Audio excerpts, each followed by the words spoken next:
Hello everyone, welcome to science explored. आज हम Down syndrome को डिस्कस करेंगे। डाउन सिंड्रोम ये एक जेनेटिक डिसऑर्डर है जो एबनॉर्मल सेल डिवीजन के कारण होता है, जिसमें बच्चों के फिजिकल और मेंटल डेवलपमेंट में रुकावट आती है। तो ये डिसऑर्डर एग्जैक्टली क्या है, इसके होने के क्या कारण हो सकते हैं, इसके सिम्टम्स और ऐसे बहुत से पॉइंट्स हम इस वीडियो में डिस्कस करेंगे। बट आज का ये टॉपिक समझने के लिए पहले हम कुछ बेसिक बातें समझ लेते हैं। जैसे कि आपको पता है कि ह्यूमन बॉडी ये बहुत से सेल से बनी है और हर एक सेल के न्यूक्लियस के अंदर डीएनए होता है। ह्यूमन बॉडी में टोटल 46 नंबर ऑफ क्रोमोसोम है, मतलब हर एक सेल के अंदर 46 क्रोमोसोम है जो पेयर्स में है। सो टोटल पेयर कितने हो गए? तो टोटल पेयर हो गए 23। इनमें से जो 22 पेयर्स है उन्हें कहा जाता है ऑटोसोम, और जो बची हुई एक पेयर है उसे कहा जाता है ऑलोसोम या फिर सेक्स क्रोमोसोम। जैसे कि आप इस डायग्राम में देख सकते हो, तो पेयर जो है, एक नंबर की पेयर से लेके 22 नंबर तक के जो पेयर्स है, उन सारे पेयर्स को मैंने क्या कहा, मैंने यहाँ पे क्या कहा, उसे कहा ऑटोसोम। ठीक है। और जो बची हुई एक पेयर जो है वो है सेक्स क्रोमोसोम। अगर मान लो ये कोई अगर फीमेल है तो फीमेल में क्रोमोसोम क्या रहेंगे? XX क्रोमोसोम रहेंगे, और अगर मेल है तो उसके बॉडी में XY सेक्स क्रोमोसोम रहेंगे। ठीक है। So total number of chromosome कितने हो गए? 46। और पेयर में अगर हम बात करते हैं तो टोटल पेयर ह्यूमन बॉडी में कितने रहेंगे? 23। हमारी पूरी बॉडी ये सोमैटिक सेल से बनी है, और जो गोनाड्स है, मतलब जो सेक्स ऑर्गन है, वहां पे जर्म सेल है जिसे सेक्स सेल भी कहा जाता है। और इन सारे सेल में क्रोमोसोम नंबर कितने रहेंगे? वो रहेंगे 46। मतलब अगर पेयर में हम कंसीडर करेंगे तो कितने पेयर्स रहेंगे? 23। मतलब चाहे वो सोमैटिक सेल रहे या फिर जर्म सेल रहे, हर एक सेल के अंदर नंबर ऑफ क्रोमोसोम 46 ही रहेंगे। तो ये जो जर्म सेल है, जिसे ही क्या कहना है? Sex cell. तो ये जो जर्म सेल है ये रिप्रोडक्शन के टाइम्स पे गैमेट्स बनाती है। जैसे कि ये अगर मेल है और ये फीमेल है, तो मेल के पास जो सेक्स सेल रहेगी उसके अंदर 46 क्रोमोसोम रहेगा, और जो फीमेल है उसके पास भी जो सेक्स सेल है उसके अंदर भी 46 क्रोमोसोम रहेगा, क्योंकि पूरी ह्यूमन की जो बॉडी है उसके अंदर जो सेल है, हर एक सेल के अंदर 46 क्रोमोसोम रहेंगे। ठीक है। बट ये सेक्स सेल है। अब सेक्स सेल का जब मियोसिस होगा, मतलब जब रिप्रोडक्शन का टाइम आएगा, तब ये जो सेक्स सेल है ये मियोसिस करेगी और इससे 2 सेल बनाएगी, और हर एक सेल के अंदर क्रोमोसोम 23 आएंगे, क्योंकि ये मियोसिस करती है। तो मियोसिस ये रिडक्शन डिवीजन है, मतलब 46 क्रोमोसोम का हाफ करके 23 इस सेल में और 23 इस सेल में, ऐसे हाफ रिडक्शन होकर क्रोमोसोम आ जाएंगे। अब यहाँ पे भी क्या होगा? 46 क्रोमोसोम वाली जो सेल है, सेक्स सेल, तो उसका मियोसिस हो गए, 2 सेल बनेंगी और 23 नंबर ऑफ क्रोमोसोम वाली एक सेल बन जाएगी, जिसे हम गैमेट्स कहते हैं। तो मेल ने जो गैमेट्स बनाए हैं उसे कहा जाता है स्पर्म या फिर मेल गैमेट, और जो फीमेल ने गैमेट्स बनाए हैं उसे कहा जाता है ओवम या फिर एग या फिर फीमेल गैमेट। ठीक है। तो स्पर्म के पास टोटल क्रोमोसोम कितने होंगे? 23, और ओवम के पास होंगे 23। ठीक है। अब जब इन दोनों का फर्टिलाइजेशन होगा, मतलब जब स्पर्म और ओवम फ्यूज होंगे तो उनसे जाइगोट बनेगा। तो जाइगोट में कितने क्रोमोसोम आएंगे? मेल से 23, फीमेल से 23, तो टोटल कितना होगा? 46 क्रोमोसोम आएगा जाइगोट के अंदर। ठीक है। तो ये नॉर्मल रिप्रोडक्शन के टाइम पे बेबी में ऐसे 46 क्रोमोसोम आएंगे, मतलब हर एक जनरेशन में क्रोमोसोम 46 ही आने वाले हैं ह्यूमंस में। यहाँ पे एक बार फिर से समझ लीजिए, ये है एग और ये है स्पर्म। तो जो गैमेट्स है उनके पास 23 क्रोमोसोम हो गए। अब ये गैमेट्स कैसे बने थे? वो बने थे मियोसिस करके। किसका मियोसिस हो गया? सेक्स सेल का। ठीक है। अब इसका फर्टिलाइजेशन होके जाइगोट बन गया, उसके अंदर 46 क्रोमोसोम रहेंगे। अब बाद में इस जाइगोट का माइटोटिक डिवीजन होता जाएगा, और माइटोटिक डिवीजन में आपको पता होगा कि इक्वल डिस्ट्रीब्यूशन होता है क्रोमोसोम का। सो इस वजह से जो भी आगे सेल्स बनेंगी उनमें नंबर ऑफ क्रोमोसोम कितने रहेंगे? 46। तो ये इन जनरल प्रोसेस है। तो अभी हम चलते हैं हमारे मेन टॉपिक की तरफ, दैट इज डाउन सिंड्रोम। तो अभी आपको डाउन सिंड्रोम क्या है ये एग्जैक्टली समझ में आएगा, क्योंकि क्रोमोसोम का क्या गणित होता है ये हमने पहले ही समझ लिया है। ठीक है। सो देखिए अभी down syndrome. Down syndrome is a genetic condition where people are born with an extra chromosome. मतलब ये एक जेनेटिक कंडीशन है और जो बेबी का बर्थ हुआ है अगर उसके बॉडी में एक एक्स्ट्रा क्रोमोसोम आ जाता है तो उसे डाउन सिंड्रोम हुआ है ऐसे कहा जाएगा. A person diagnosed with Down syndrome has an extra copy of chromosome 21, which means their cell contain 47 total chromosome instead of 46. मतलब जब 21 नंबर की जो पेयर है वहाँ पे अगर एक एक्स्ट्रा क्रोमोसोम आ जाता है तब पर्सन के बॉडी में टोटल क्रोमोसोम नंबर हो गए 47. एक्चुअली होना कितना चाहिए था 46, बट एक एक्स्ट्रा क्रोमोसोम आ जाने से वो कहाँ पे आएगा पर्टिकुलरली 21 नंबर के पेयर पे अगर एक एक्स्ट्रा क्रोमोसोम आ जाता है तब उस कंडीशन को डाउन सिंड्रोम कहा जाता है या फिर उसे ही ट्राइसोमी 21 कहा जाता है. अब ट्राइसोमी 21 क्यों कहा है? क्योंकि 21 नंबर की जो पेयर है वहाँ पे ही अगर एक एक्स्ट्रा क्रोमोसोम आ जाता है तभी पर्सन को डाउन सिंड्रोम हुआ है ऐसे कहा जाएगा. ठीक है. This changes the way their brain and body develops. Means इस कंडीशन में ब्रेन और बॉडी की डेवलपमेंट प्रॉपरली नहीं होगी. अभी हम डाउन सिंड्रोम होने के क्या कारण हो सकते हैं ये जान लेते हैं. जैसे कि रिप्रोडक्शन की नॉर्मल प्रोसेस अभी हमें पता है. तो ये है एग जिसके पास 23 क्रोमोसोम रहेंगे, ये sperm that means male gamete उसके पास भी 23 क्रोमोसोम रहेंगे. अब इन दोनों का जब फर्टिलाइजेशन होगा जो जाइगोट बनेगा उसमें 46 क्रोमोसोम रहेंगे और इससे जो फ्यूचर में बेबी बनेगा तो बेबी के पास भी हर एक सेल के अंदर नंबर ऑफ क्रोमोसोम 46 के रहेंगे. तो ये नॉर्मल ह्यूमन बॉडी की कंडीशन रहेगी. बट डाउन सिंड्रोम में 47 नंबर ऑफ क्रोमोसोम ये आए कहाँ से, यही अभी हमें समझना पड़ेगा. तो जैसे कि आप इस डायग्राम से समझ लीजिए, ये एक सेक्स सेल है, फीमेल सेक्स सेल है और ये मेल सेक्स सेल है. तो हर एक सेक्स सेल के अंदर 46 क्रोमोसोम ही रहेगा, ये तो नॉर्मल ही कंडीशन है. बट जब मियोसिस की प्रोसेस होगी तो अभी हमें पता है कि मियोसिस में 46 नंबर ऑफ क्रोमोसोम से 2 सेल्स बनेंगे और हर एक सेल में 23 क्रोमोसोम आएंगे. बट अब बाय मिस्टेकली क्या होता है, कुछ भी रीज़न हो सकता है, अगर सेल डिवीजन के टाइम पे ये जो 23 क्रोमोसोम आने चाहिए थे तो यहाँ पे 23 क्रोमोसोम ना आते हुए अगर यहाँ पे बाय मिस्टेकली 24 क्रोमोसोम अगर आ गए, तो जैसे कि यहाँ पे देखिए यहाँ पे 24 क्रोमोसोम आ गए बट मेल ने जो गैमेट्स बनाए हैं उनके अंदर 23 ही क्रोमोसोम आ गए. मतलब जो स्पर्म है वो नॉर्मल स्पर्म है, उसके अंदर 23 क्रोमोसोम है. बट अभी जो एग बना है उस एग के अंदर अगर 24 क्रोमोसोम अब बाय मिस्टेकली आ गए, एक्चुअली चाहिए थे 23 बट अब यहाँ पे इस एक के अंदर आ गए 24 क्रोमोसोम. अब देखो 24 क्रोमोसोम आ गए फीमेल से और 23 क्रोमोसोम आ गए मेल से. तो टोटल क्रोमोसोम कितने हो गए? 47 हो गए. हमें चाहिए कितने? 46. फिर से देखिए, एक से कितने आ गए थे क्रोमोसोम नंबर 24 और जो स्पर्म है, स्पर्म में कितने क्रोमोसोम है? नॉर्मल 23. इनकी अगर हम सम करते हैं तो टोटल क्रोमोसोम कितना आ गया? 47. नॉर्मल कितना चाहिए था? 46 क्रोमोसोम. तो यहाँ पे देखिए, यहाँ पे इस सेल में जो फर्टिलाइज्ड एग है इसके अंदर टोटल नंबर ऑफ क्रोमोसोम आ गए 47. अब ये क्या करेगा? माइटोटिक सेल डिवीजन करेगा. ओके, तो यहाँ पे माइटोसिस हो गया. तो हर एक सेल में, माइटोसिस में ये इक्वेशनल डिवीजन है तो हर एक सेल में इक्वल नंबर ऑफ क्रोमोसोम जाएंगे. तो हर एक सेल में बॉडी के जो पेशेंट है, पेशेंट के हर एक बॉडी सेल में टोटल क्रोमोसोम कितने आ गए? वहाँ पे आ गए 47. आने चाहिए थे 46. बट ये कंडीशन कब होगी? जब 21 नंबर की जो पेयर है वहाँ पे अगर एक एक्स्ट्रा क्रोमोसोम आ गया तो ही जाके पर्सन को डाउन सिंड्रोम हो जाएगा. ठीक है, तो ये एग्जैक्ट इसका कॉज रहेगा, कारण रहेगा. अभी हम डाउन सिंड्रोम के कुछ बेसिक सिम्टम समझ लेते हैं. डाउन सिंड्रोम वाले बच्चों में ब्रेन और फिजिकल डेवलपमेंट का प्रॉब्लम होता है. डाउन सिंड्रोम वाला बेबी में भी एवरेज साइज का भी हो सकता है बट टिपिकली उनकी ग्रोथ स्लो होती है और वो नॉर्मल बच्चों से शॉर्ट होता है. और भी बहुत से सिम्टम्स होते हैं जो अभी हम जान लेते हैं. तो सबसे पहला जो सिम्टम रहेगा वो रहेगा फ्लैटेड फेस. तो डाउन सिंड्रोम वाला जो बेबी है उसका फेस फ्लैट रहेगा. स्मॉल हेड एंड ईयर, उनका हेड और ईयर छोटे रहेंगे.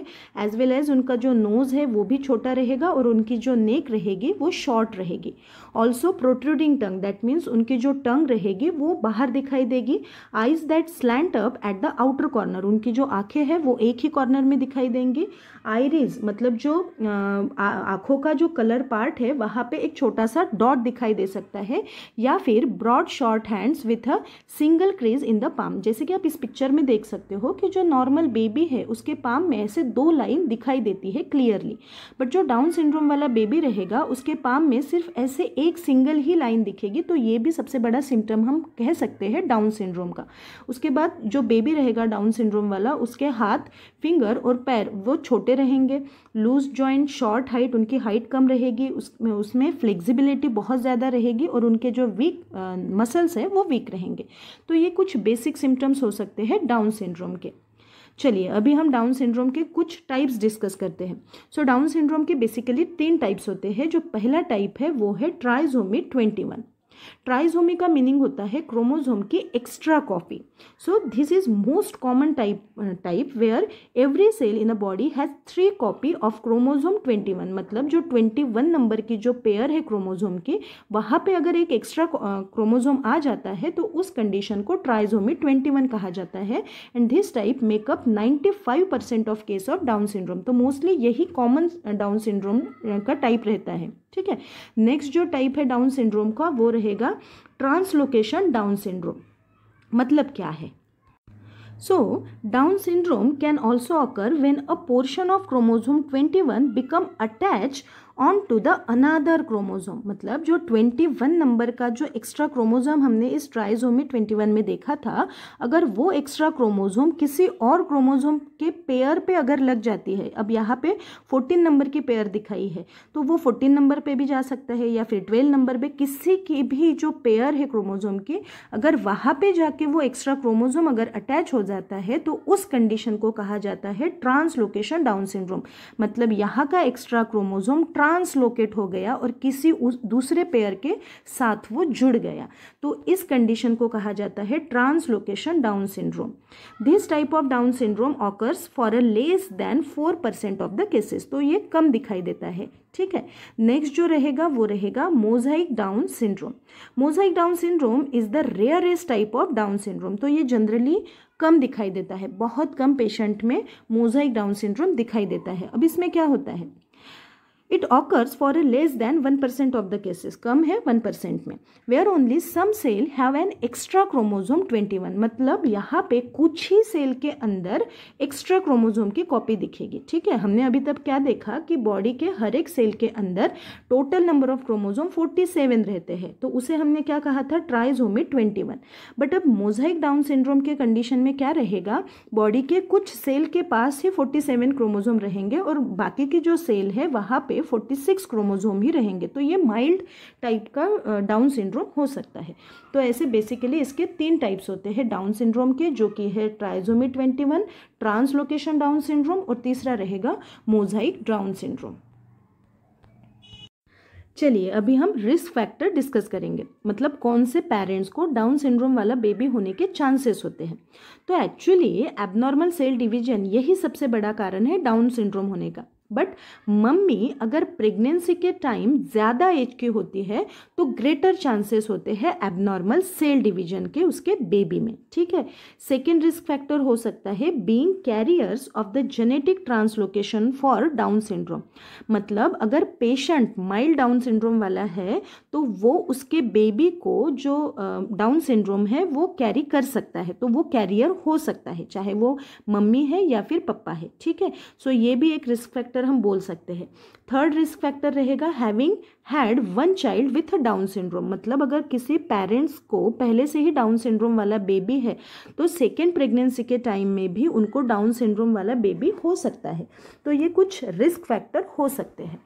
अभी हम जान लेते हैं कि डाउन सिंड्रोम को डायग्नोस किया कैसे जाता है। सो प्रेगनेंसी के टाइम बेबी नॉर्मल है या नहीं ये चेक किया जा सकता है। सो इसके कुछ बेसिक टेस्ट होते हैं। तो सबसे पहली जो टेस्ट है वो रहेगी एमनियोसेंटेसिस। अब इसमें क्या होता है, तो जो बेबी है वो बेबी एमनियोटिक फ्लूइड में रहता है, जैसे कि आप इस पिक्चर में देख सकते हो। तो जो प्रेग्नेंट वुमन है उसका जब सेकेंड ट्राइमेस्टर रहेगा, मतलब 4th, 5th और 6th मंथ की जो प्रेग्नेंट वुमन रहेगी, उसके वुम्ब में जो बेबी है, जिस एमनियोटिक सैक में बेबी है उसमें एमनियोटिक फ्लूइड है।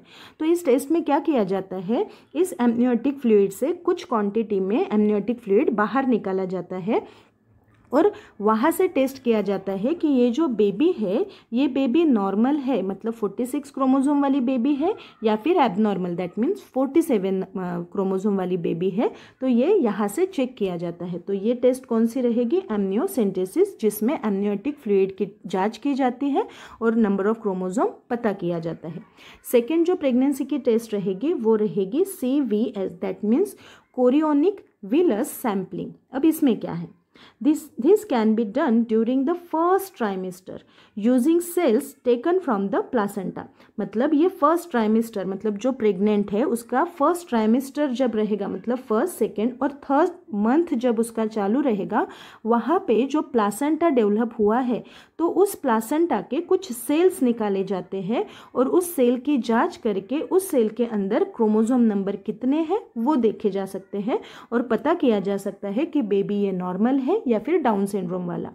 थर्ड जो टेस्ट रहेगी वो रहेगी PUBS, that means percutaneous umbilical blood sampling. अब इसमें क्या है, this is also done in a second trimester. अब ये भी सेकेंड ट्राइमेस्टर मतलब 4th, 5th और 6th मंथ में की जा सकती है। जैसे कि एमनियोसेंटेसिस ये भी सेकेंड ट्राइमेस्टर में की जाती है और PUBS ये भी सेकेंड ट्राइमेस्टर में की जाती है using blood removed from the umbilical cord.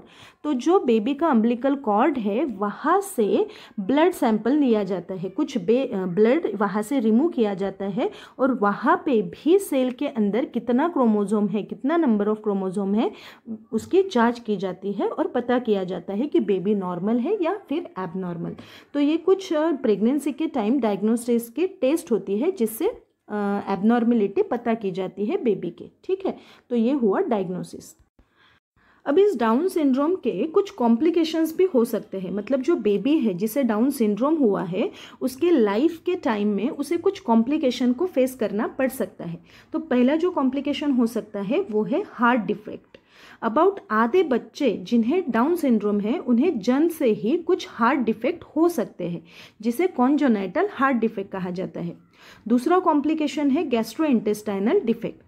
कुछ डाउन सिंड्रोम वाले बच्चों में ये डिफेक्ट भी हो सकता है जिसे कहते हैं गैस्ट्रोइंटेस्टाइनल डिफेक्ट, जिसमें इंटेस्टाइन, एसोफेगस, एनस यहाँ पे डिफेक्ट हो सकता है।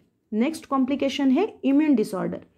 डाउन सिंड्रोम वाले कुछ बच्चों में ऑटो इम्यून डिसऑर्डर की भी ज़्यादा चांसेस होते हैं। अब ऑटो इम्यून डिसऑर्डर मतलब जैसे कि ये जो बच्चे हैं उनकी जो इम्यून सिस्टम है वो बहुत ज़्यादा काम करती है, ओवर एक्टिवली काम करती है, तो इस वजह से उनके बॉडी में भी कुछ डिसऑर्डर दिखाई दे सकते हैं। नेक्स्ट जो कॉम्प्लिकेशन है वो है स्लीप एपनिया। डाउन सिंड्रोम में स्केलेटल में चेंजेस होने के कारण, मतलब बॉडी पोस्चर जो होती है वहाँ पे चेंजेस आने के कारण बच्चों के एयरवे में ऑब्स्ट्रक्शन हो सकते हैं। सो इस वजह से उन्हें ब्रीदिंग में प्रॉब्लम हो सकता है और वो पर्टिकुलरली नाइट में रहेगा। सो उस कंडीशन को स्लीप एपनिया कहते हैं। सो डाउन सिंड्रोम वाले बेबी के स्केलेटल में चेंज आने के वजह से उन्हें स्लीप एपनिया का भी प्रॉब्लम कुछ बच्चों में दिखाई दे सकता है। नेक्स्ट है ओबेसिटी। तो बहुत से बच्चों में बच्चों को ओबेसिटी को भी फेस करना पड़ सकता है। नेक्स्ट रहेगा स्पाइनल प्रॉब्लम। कुछ डाउन सिंड्रोम के पेशेंट में स्पाइनल कॉर्ड के सबसे ऊपर वाले वर्टिब्रेज जो नेक पोर्शन में है वहाँ की जो लिगामेंट है वो कमज़ोर होती है। सो इस वजह से पेशेंट की नेक ज़्यादा एक्सटेंड हो जाती है, ज़्यादा मोटी दिखाई देती है। ठीक है, तो ये भी एक कॉम्प्लिकेशन हम बोल सकते हैं। Next is leukaemia. Young children with down syndrome have an increase risk of leukaemia. Leukaemia मतलब ही ब्लड कैंसर। तो डाउन सिंड्रोम वाले कुछ बेबीज में ल्यूकेमिया के भी चांसेस हो सकते हैं।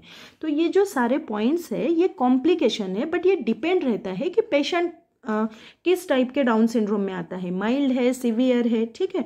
तो ये कुछ बेसिक कॉम्प्लिकेशन मैंने इन जनरल दे दिए हैं। लास्ट जो पॉइंट है वो है प्रिवेंशन का। So there is no way to prevent Down syndrome. So Down syndrome को प्रिवेंट करने का अब तक कोई तरीका नहीं आया है। अगर किसी के बॉडी में 47 नंबर ऑफ क्रोमोसोम आ जाते हैं, बाय मिस्टेकली अगर आ जाते हैं, सेल डिवीजन एबनॉर्मली अगर डिवाइड हो जाती है सेल का डिवीजन, तो बच्चे में 47 नंबर ऑफ क्रोमोसोम आ जाएगा, बट उसमें अभी तक कोई प्रिवेंशन नहीं है, ठीक है। तो ये हुआ हमारा आज का टॉपिक। अगर ये टॉपिक आप लोगों को समझ में आया है तो प्लीज़ इस वीडियो को लाइक कीजिएगा और आपके फ्रेंड्स के साथ इस वीडियो को शेयर भी कीजिएगा। Thank you.